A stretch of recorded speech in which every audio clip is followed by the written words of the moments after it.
World-famous sex symbols didn't exist until the 1870s. This first generation of professional beauties were the most desirable specimens of their generation through a happy combination of technology and human nature. The technologies were photography and low-cost mass printing of photographic images, at last bringing accurate likenesses of famous beauties to men throughout the Western world. Men are considered human, and their human nature looked these images over carefully, comparing these beauties to each other, picking favorites from the numerous images of American and European eye candy paraded before them by printers and advertisers. The most popular favorites were declared professional beauties, desired by men and therefore envied by women. In the 1870s, the title of professional beauty was unofficial and honorific, perhaps leading to increased box office for the actresses on the list and possibly new social connections and business opportunities for the husband of an aristocratic professional beauty. But beauty itself wasn't considered a career path. In the 1880s, fame and beauty were directly monetized with the very first product endorsement, when Lily Langtry became spokesperson for Pear Beauty Soap. Soap sales soared. Every woman wanted Lily Langtry's perfect complexion. By the 1890s, the press had embraced the power of professional beauty as occupation, and of course, had to mansplain to the women what a professional beauty should look like. Charles Dana Gibson drew these standardized ladies in pen and ink for magazine covers and advertisements, just in case those feeble female minds needed pictures to know how they were supposed to look. The Chattanooga Daily Times of October 19, 1896, declared that the professional beauty of this season must have a very long face. This is our first requirement. Next, she must have a very long and slender neck. Third, she must have a long nose. Fourth, she must have a plump contour to her face. Last, the mouth must be bold in many curves. Of course, that was written by a man, probably a short, fat, bald dude without a sex life. In real life, beauty is as diverse as any other human inclination. Not every great beauty needs to be a Gibson girl. Sometimes, joyful individuality makes for magnetism and charisma. Such was the case with our number 5 beauty from the 1890s, Dela Fox, known by her many admirers as Foxy Della. Della Fox didn't fit the newfangled Gibson girl mold. Della's beauty harkened back to the legendary Lillian Russell, our number 3 beauty from the 1880s, short and curvaceous instead of tall and slender, musical, exuberant, and sparkling instead of dignified and submissive.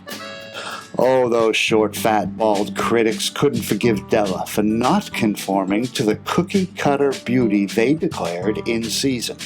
Check out this example of body-shaming Dela Fox from 1893.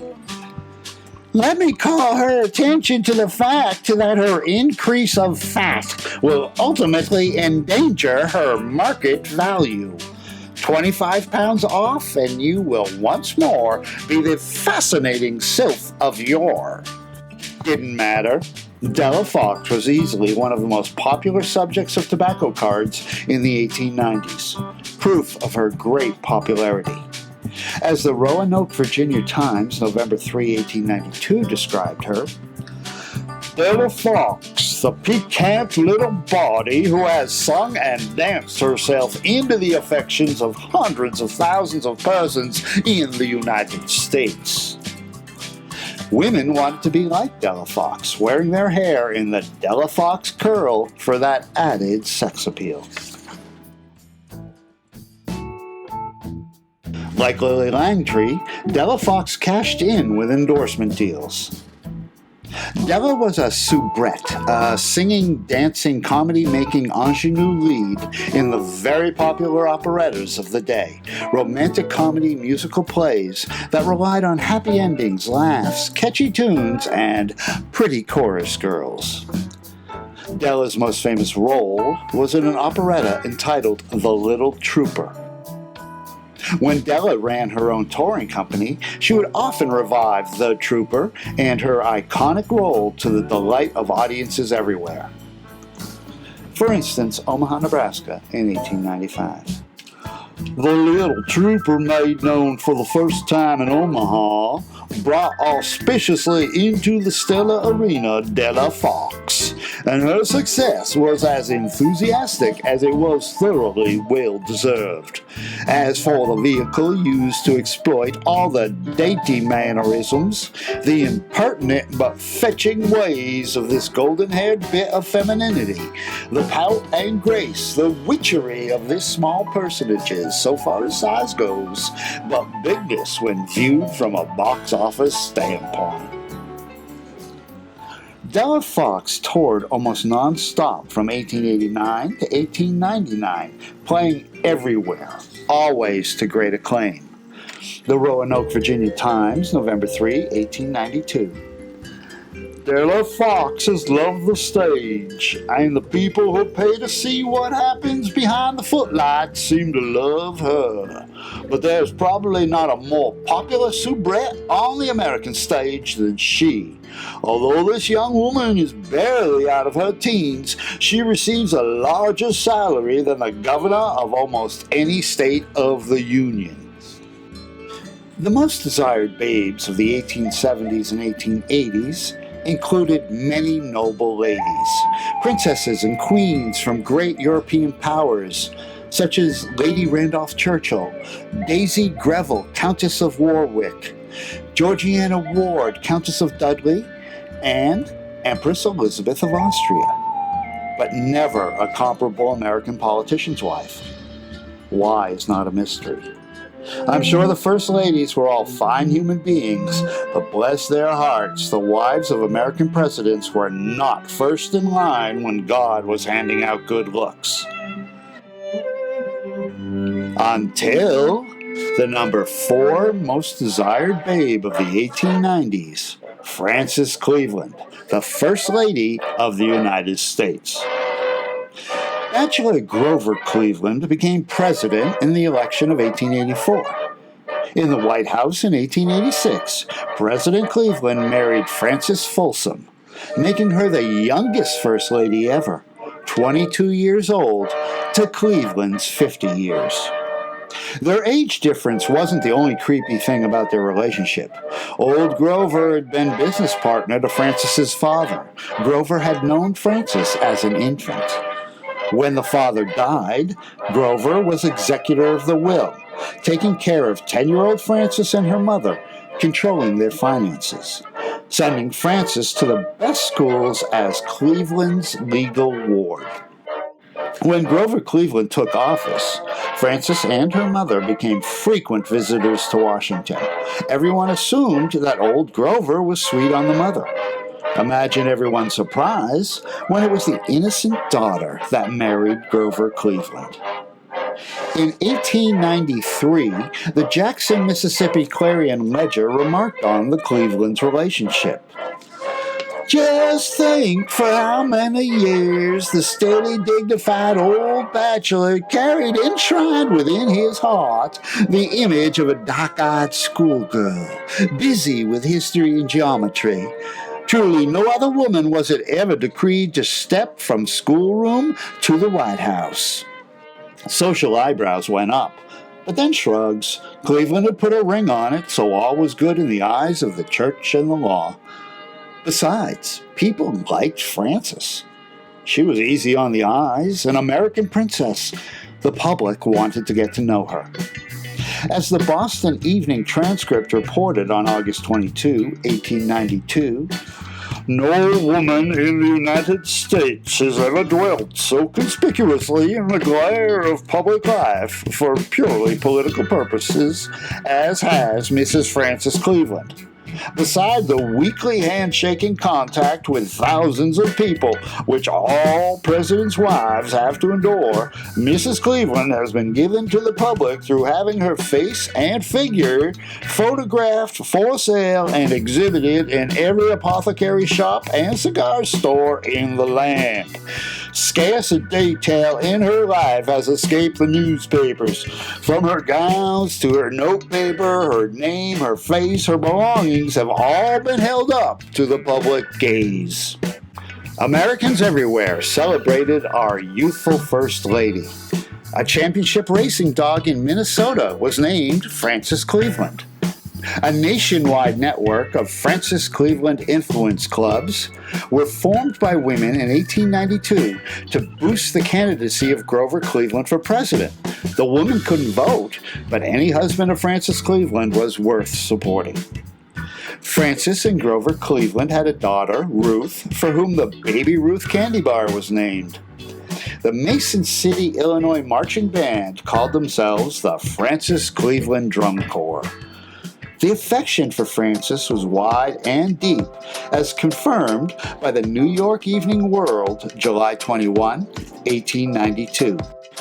Mr. Cleveland had only fairly begun his address when all through the audience could be heard shouts of, "There she is! Right over in that box! God bless her!" and others of like import. The crowd was fast discovering the presence of the most talked-about woman in America. A low murmur of voices crept over the mighty throng. The murmur increased into a rumble, then to a roar, and the speaker was forced to pause. He did so with an expression of annoyance that bordered on anger, but it quickly gave way to one of the most exultant pride as the roar burst in one majestic shout, "Hurrah for Frances Cleveland!"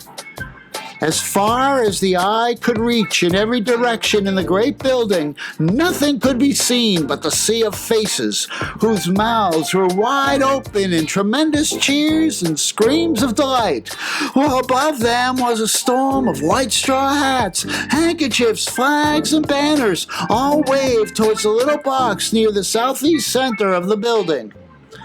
Then, from the center of the box rose a radiantly happy woman. She wore a pretty gray bonnet with jet and white streamers, a steel gray crepon gown with white silk vest and waist embroidered in gold and white. Frances Cleveland never looked more beautiful nor more womanly than at that moment. The applause that followed her acknowledgement of the ovation would have made many women faint, but she didn't. With a captivating smile and bow, she resumed her seat and waited for the storm of goodwill to subside. The number 3 beauty of the 1890s, Maude Adams, actress. Her figure is slight and a trifle above the medium height, and her carriage is marked by a swift, unsteadied grace. Her eyes are blue-gray and have the frankness of a child's, the tenderness of a woman's. Her hair is auburn and inclined to much coveted but hard to be cultivated ripple. Her mouth is sensitive and prone to break into quick, roguish smiles. Maude Adams grew up in the theater, first appearing on stage as an infant. Her mother was the leading lady in the Salt Lake City, Utah stock company. Maude followed in her mother's footsteps, making her professional acting debut at 10 years old. As Maude matured and graduated from juvenile to ingenue, Broadway producer Charles Frohman began to take an interest in her. In 1892, Frohman cast Maude in The Masked Ball, which became a smash hit, making Maude a huge star in New York and then the rest of the country as the show toured triumphantly through all the best theaters from coast to coast. Maude Adams had won the hearts of admirers everywhere. The Roanoke, Virginia Times, November 3, 1892, expressed that her manner impresses one immediately with the thorough sincerity of her nature and her aversion to everything savoring of humbug. She is genuineness itself. The Des Moines Register, June 26, 1898, announced, Her laugh is merry, bubbling, and unaffected. What made Maude's lack of guile and playfulness so refreshing was that underlying it was a massive talent, an incredible work ethic, and a riveting stage presence. Everything she does has a dainty grace and charm. Youth, beauty, talent all serve to make Miss Adams the successful star that she is, and Boston audiences go into ecstasies over her impersonation with all the heartiness that characterized her engagement in New York. But as charismatic as her stage presence was, her offstage magnetism exceeded it. Maude Adams was an inspiration to other artists. When author James Barrie first saw Maude perform, he adapted his love story, The Little Minister, into a stage play for her, and began to write other shows for Maude to star in. Their partnership would ultimately lead years later to Peter Pan. Maude played the title role. The common man also found his emotions stirred by Maude, although in a less intellectual way. The Rochester, New York Democrat and Chronicle, on Christmas Day, 1898, published a story about a wealthy bachelor who was Maude's greatest admirer. When he talks about her, his eyes glisten and a tender expression comes over his fine old face. Often, he says, when riding in a streetcar, he will see a poster of Maude Adams on a billboard, and no matter who is with him, he is obliged to turn and follow the picture with his eyes, perfectly fascinated till it is out of sight. There is something in the expression of her face which enchants him. But the strangest part of the story is the fact that he has never been to see her play and has never met her anywhere. He only knows her face from pictures, and he says that, as these have the power to move him so, he is afraid to go to see her for fear that he might do something foolish. Maude was famously single, and the public wanted her all to themselves. Her fans guarded her jealously. The Washington, D.C. Times, February 6, 1898, speculated about romantic rumors involving Maude. I don't know whether Mr. Davis is in love with Miss Adams or not. I hope he isn't for her sake, and yet if he isn't, he has very poor taste. I am sure if I were ever lucky enough to walk down Broadway with this little woman, I would have the cinematographic people take 10,000 pictures of us from 42nd Street to Herald Square, and I would immediately run into print about it. But that is what they say Mr. Davis did. Number 2 beauty of the 1890s, Consuelo Vanderbilt, Duchess of Marlborough. She is tall and graceful with thick, curly brown hair, and has been considered, since her entrance into society, the belle at Newport.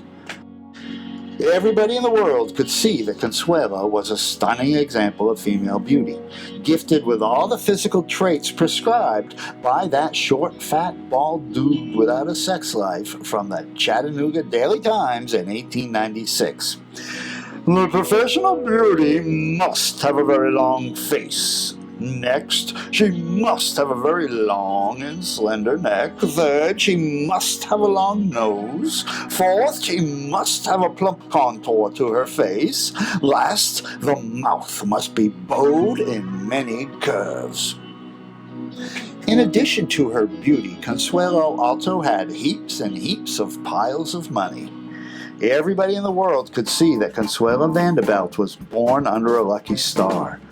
The first-born child of one of the richest men in America, merely 18 years old when she married the 9th Duke of Marlborough and became a duchess, after what the papers assured the public was a fairy tale romance.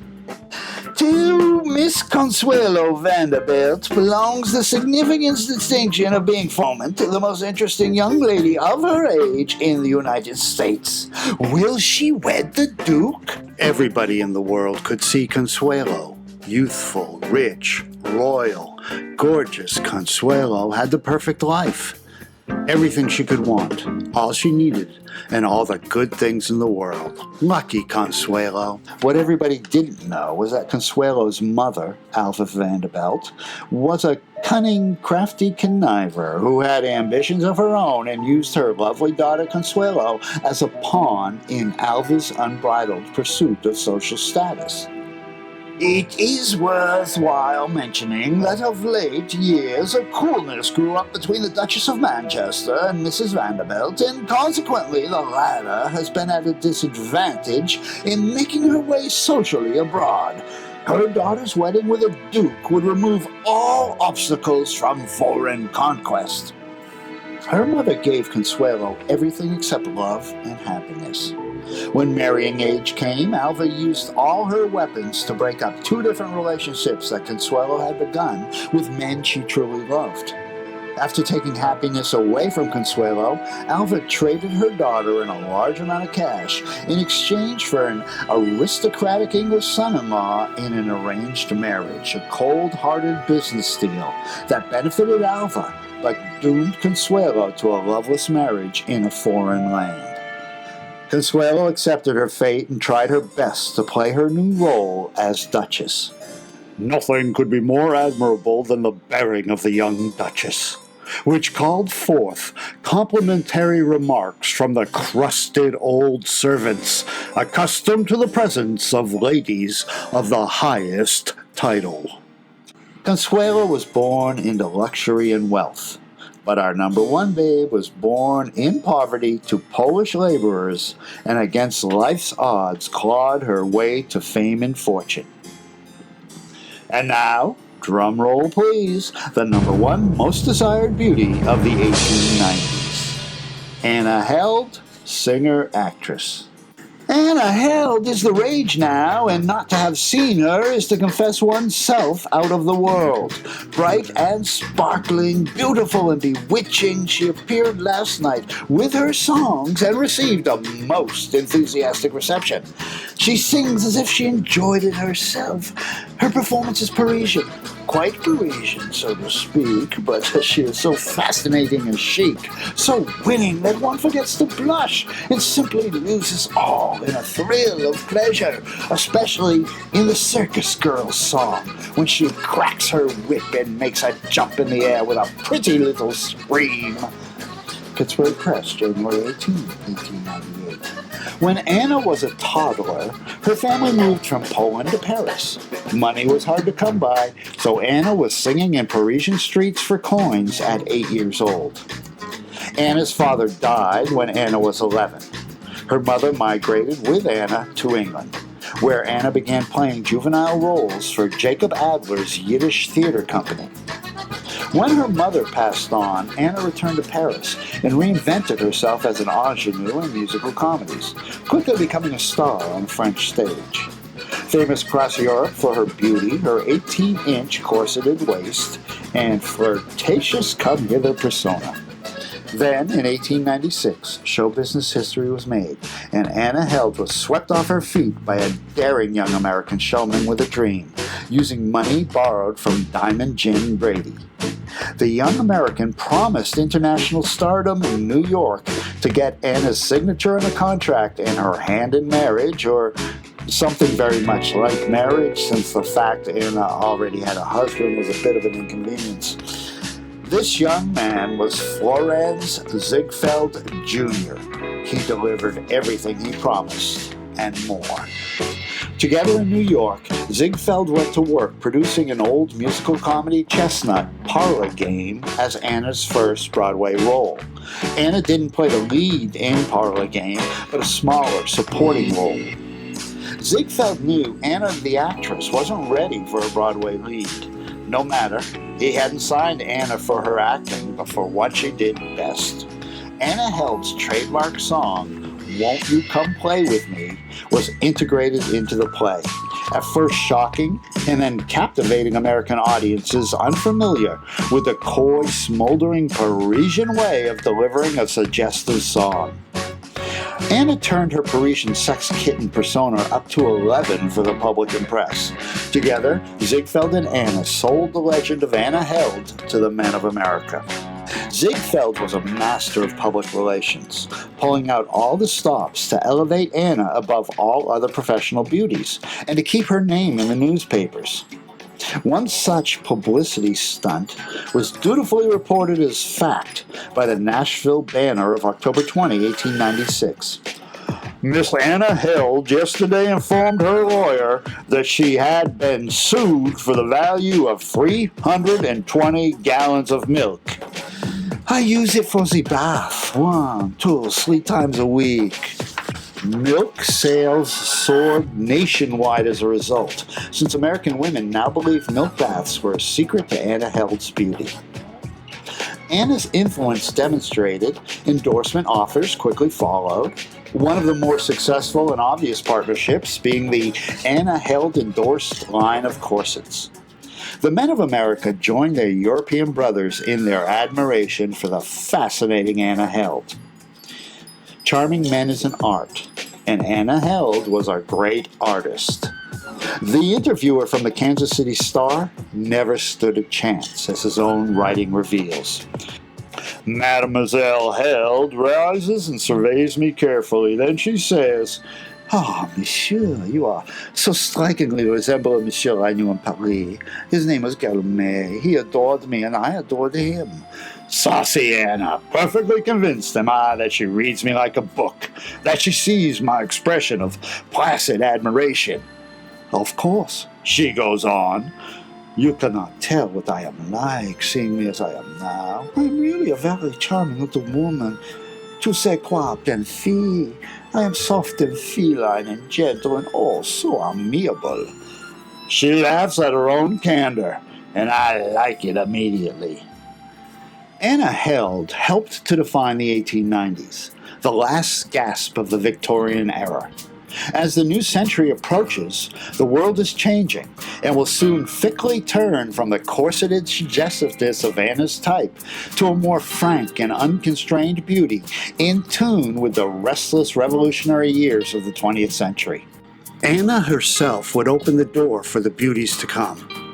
In the first decade of the 1900s, Anna and Ziegfeld will collaborate on a show concept so refreshing, different, daring, and new that it would tower over Broadway for 20 years with new additions each year.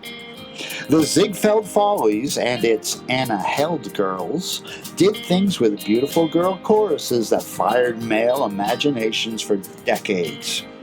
We'll get to revisit our number one beauty, Anna Held, as well as meet some brand new mesmerizing beauties from the first decade of the 20th century next time in Part 4, The Most Desired Babes of 1900 to 1909. Let me know your favorite beauty from the 1890s in the comments. And don't forget to subscribe. Most Desired Beauties is a Before TV production. Copyright 2024.